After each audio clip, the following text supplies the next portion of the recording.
ثلاث عربيات هم الاعلى في عالم البيك اب تراكس، هم دوج رام، فورد اف 150، شيفي سيلفرادو. ما لهمش منافس الا دي. تويوتا تاندرا 2024 بلاتينم. العربيه بالفعل واخده جوائز واكتر من مره من حيث السيفتي ومن حيث الريسيل فاليو. ريسيل فاليو ان العربيه اعتماديه ومتينه. بتيجي بفوانيس فول ليد والشبكه دارك كروم. الجنوط 20 انش لونها جراي غامق، ولما تفتح الباب العتبه بتخرج لك لوحدها. اول ما تقفله بترجع مكانها تاني. المرايات فيها بلايند سبوت وريفرس اسيست، وكبيره خارجه لبره شويه علشان لو بتقطر حاجه اعرض من العربيه، يخت مثلا او كرفان. انتيريور العربيه شيك واغلبيه الماتيريال سوفت تاتش، فيها عداد ديجيتال بهيد اب ديسبلاي وانفوتينمنت سكرين 14 بوصه بكاميرات 360 وتوب فيو، وساوند سيستم كامل من JBL، 12 سماعه وسب ووفر وامبليفاير. التكييف دول زونز وفيها امبيانت لايتنج ووايرلس تشارجنج.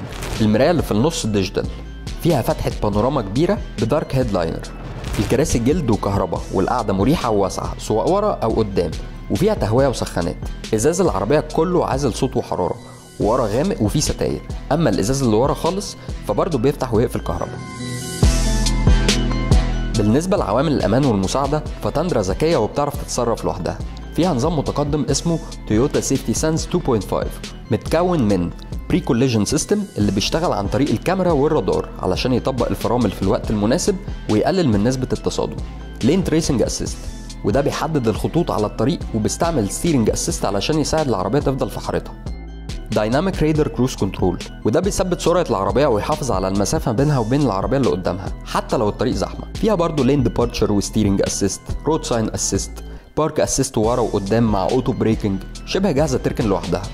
العربيه فيها درايفنج مودز ومود لوحده للقطر، وتريلر بريك كنترول وسوي كنترول. تانك البنزين مساحته 121 لتر.